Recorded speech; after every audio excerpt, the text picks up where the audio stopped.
I think most people at the moment have heard of self-driving cars. You know, we're very familiar, we see demonstrations of those all the time. What people don't think about is you don't need the wheels, you don't need the engine, you don't even need the artificial intelligence driving it or the battery. If you can get rid of all of those, you reduce the cost by a factor of 100. So I'm looking at a system now which gives you all of the advantages of self-driving cars, but they're driverless cars. They don't have any driver at all. They're just driven by a mat on the road surface and just propelled by magnetic fields, which are controlled by the mats on the road surface. So that produces a fundamentally cheaper and better way of doing the same thing that we already expect to get from self-driving cars. You take the idea of self-driving cars and you just re-engineering it, and you reduce the costs by a factor of 100 without throwing away any of the advantages. That seems to me to be a pretty good thing.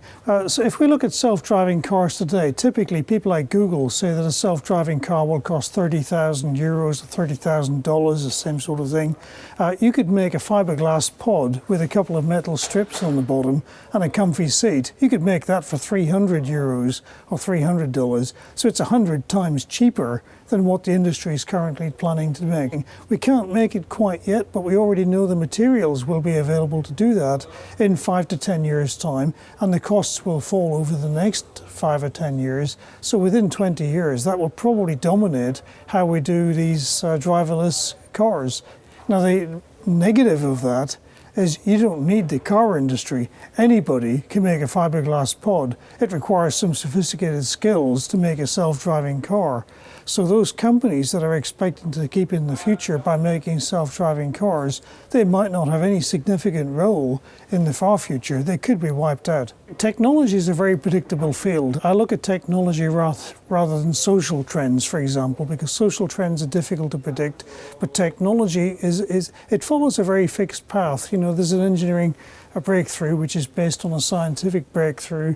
That core science takes about 25 to 30 years to become real products on our shelves and affect our life. So you can follow that through and you can make really good estimates as to the sort of things you could build. And most of those are really stupid ideas which no one's ever going to make because there's no business case. So you can throw away the rubbish, and what you're left with are those things that are possible, where you can imagine real people buying them. We used to call things like that disruptive technology, where you're disrupting an industry. I don't really see it that way. I see it as a stimulative technology. If you can make a distribution system 100 times cheaper than today's, it stimulates all sorts of new businesses. You know, some person at home is really good at making cakes or chutney or something. It's too expensive for them to distribute it today, so they haven't got a business. If you make it that cheap, that, you know, the car picks it up, it delivers it to somebody else, it doesn't cost anything. Suddenly we see a resurgence of home crafts, we see cottage industries springing up, all sorts of new businesses can exist that can't exist today. I call that stimulative technology. It stimulates entire new industries. It doesn't just disrupt some industry that already exists. It's far more powerful.